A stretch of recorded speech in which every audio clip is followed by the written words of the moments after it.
teman-teman, selamat datang kembali di channel aku, Mustika Sari. Kali ini aku akan share ke teman-teman tentang resi otomatis. Ya, kita akan bahas tuntas di video ini tentang apa sih resi otomatis, apa bedanya dengan resi manual, gimana cara kerjanya, dan apa kelebihan serta kekurangan resi otomatis. Sehingga nih, teman-teman khususnya yang masih pemula atau baru belajar jualan di marketplace seperti Shopee, Tokopedia, Lazada, dan marketplace-marketplace yang lainnya, udah nggak akan bingung lagi kalau dihadapkan dengan resi otomatis.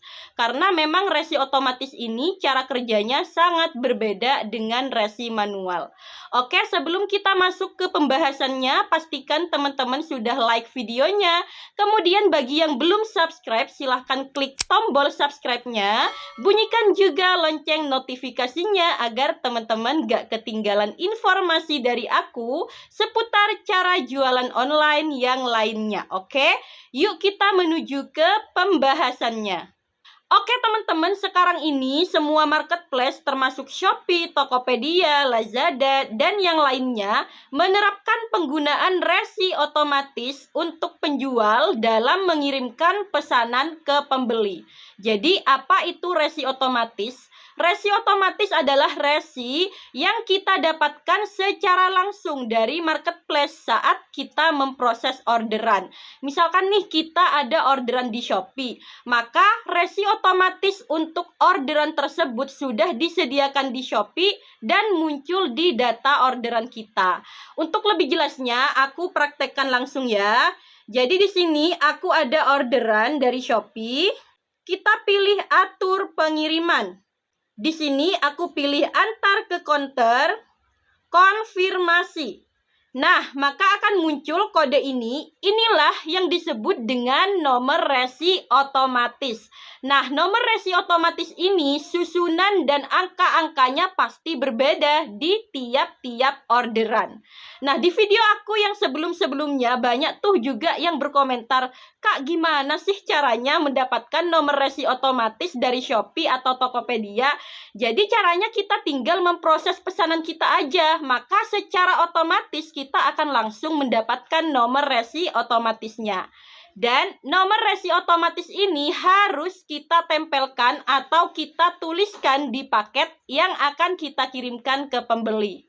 Kalau kalian ada yang bertanya, "Kak, apakah boleh kalau nomor resi otomatisnya tidak aku cantumin di paket?" Misalnya nih, aku kirimkan paketnya aja seperti biasanya. Toh nanti kurirnya ngasih nomor resi ke aku.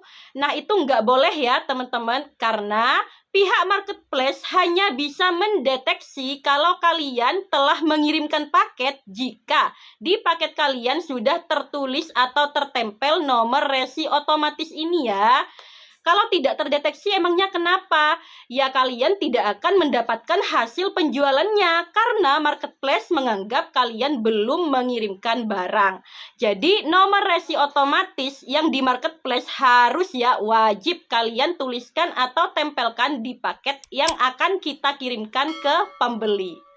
Kenapa sih marketplace itu menggunakan resi otomatis? Sebenarnya ini untuk kebaikan kita juga loh sebagai penjual atau seller. Karena dengan menggunakan nomor resi otomatis, kita dapat memproses dan mengirim pesanan dengan lebih mudah dan praktis. Karena semuanya serba otomatis.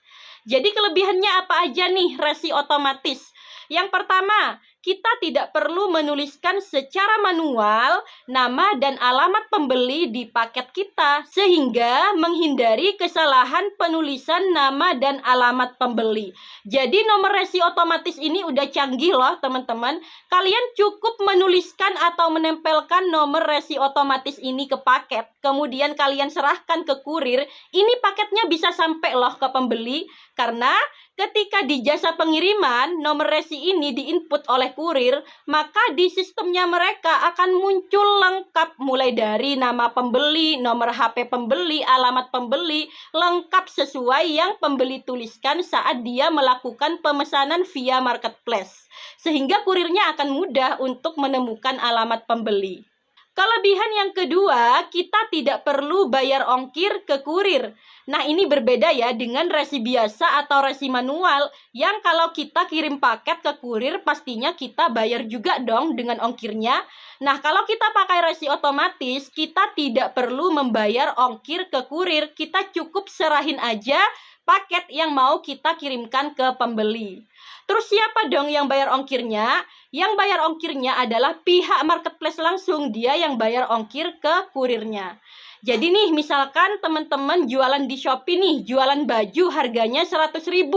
Kemudian ada yang beli. Misal nih si pembeli dia bayarnya 110.000. 100.000 harga barangnya, 10.000 ongkirnya. Nah, hasil penjualan yang masuk ke kalian adalah 100.000, yaitu harga barang yang kalian jual. Nah, ongkir 10.000-nya ini akan masuk ke Shopee. Nah, si Shopee yang akan meneruskan ongkir ini ke kurir. Jadi ini memudahkan kita juga ya, karena kita sudah tidak perlu repot-repot untuk nalangin ongkir dulu atau membayar ongkir ke kurir kalau pakai resi otomatis. Misalkan nih orderan kita udah banyak, ratusan bahkan ribuan per hari, kita udah nggak perlu repot-repot totalan ongkirnya ke kurir, nggak perlu juga untuk nalangin ongkirnya karena kita tidak perlu membayar ongkir sepersen pun ke kurir. Kelebihan yang ketiga adalah kita tidak perlu menginput resi secara manual di aplikasi marketplace. Jadi kita juga tidak perlu menunggu informasi nomor resi dari kurir seperti layaknya kita order pakai resi manual. Karena resi otomatisnya ini udah otomatis muncul di aplikasi marketplace kita. Sehingga nggak bakalan kejadian kita salah input angka nomor resi atau nomor resinya ketuker.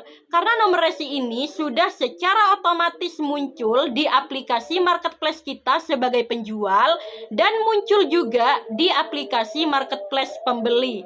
Tanpa kita repot-repot untuk menginformasikan ke pembeli, ini loh nomor resinya, tanpa kita perlu repot-repot untuk memasukkan nomor resinya ke marketplace. Nah, dengan kelebihan-kelebihan resi otomatis ini yang kita nggak perlu tulis secara manual nama dan alamat pembeli di paket, kemudian kita nggak perlu bayar ongkir ke kurir, dan juga kita nggak perlu input nomor resinya secara manual, tentu saja ini membuat memproses pesanan dan mengirim pesanan di marketplace menjadi lebih mudah, cepat, dan efisien. Di lain sisi, dengan wajibnya nomor resi otomatis ini adalah tantangan tersendiri ya buat para dropshipper di marketplace. Kalau dulu saat resi manual, dropshipper bebas mau ngambil barang dari supplier manapun. Ada orderan di Shopee, tinggal orderkan ke toko supplier di Tokopedia. Resi dari Tokopedia tinggal dimasukin ke Shopee. Ada orderan di Tokopedia, tinggal order ke supplier yang tokonya di Shopee. Resi dari supplier yang di Shopee tinggal dimasukin ke Tokopedia kita. Nah, kalau sekarang udah nggak bisa ya teman-teman, karena sistemnya udah beda. Jadi misalkan kita ada orderan di Shopee, kita nggak bisa untuk menginput nomor resi supplier dari toko di Tokopedia ke Shopee. Justru kita yang mendapatkan nomor resi dari Shopee, yaitu resi otomatis itu yang harus kita tempelkan atau tuliskan di paket. Terus gimana dong Kak? Berarti kita udah nggak bisa jualan di marketplace sebagai dropshipper. Tetap bisa ya teman-teman. Jadi kalian tetap bisa jualan di marketplace tanpa stok barang pakai resi otomatis. Nah, aku udah pernah bikinin video tutorialnya lengkap banget. Aku praktekkan langsung step by stepnya, mulai dari cara mencari suppliernya, kemudian cara buka toko di marketplace dan setting tokonya, kemudian cara memproses orderannya hingga hasil penjualannya masuk ke kita. Nah, untuk teman-teman yang mau jualan di Shopee tanpa stok barang, teman-teman bisa tonton videoku yang ini. Kemudian bagi teman-teman yang mau jualan di Tokopedia tanpa stok barang, teman-teman bisa cek di videoku yang ini. Atau teman-teman mau dipandu cara jualan tanpa stok barang di marketplace yang mana nih? Teman-teman bisa tuliskan di kolom komentar ya. Insya Allah nanti akan aku bikinin video tutorialnya. Sampai di sini teman-teman sudah paham kan tentang resi otomatis? Semoga video ini bisa menjawab pertanyaan teman-teman yang sebelumnya banyak juga yang bilang di kolom komentar katanya masih bingung tentang apa itu resi otomatis. Oke teman-teman, sampai di sini aja sharing aku kali ini. Jika teman-teman mau request untuk video selanjutnya mau aku bikinin pembahasan tentang apa, teman-teman silahkan tuliskan requestnya di kolom komentar di bawah ini ya. Insya Allah di next video akan aku bikinin video pembahasannya. Jangan lupa juga untuk like videonya. Kemudian bagi teman-teman yang belum subscribe, silahkan klik dulu tombol subscribe-nya. Bunyikan juga lonceng notifikasinya agar teman-teman gak ketinggalan informasi seputar cara jualan online yang lainnya. Oke, see you next video. Bye.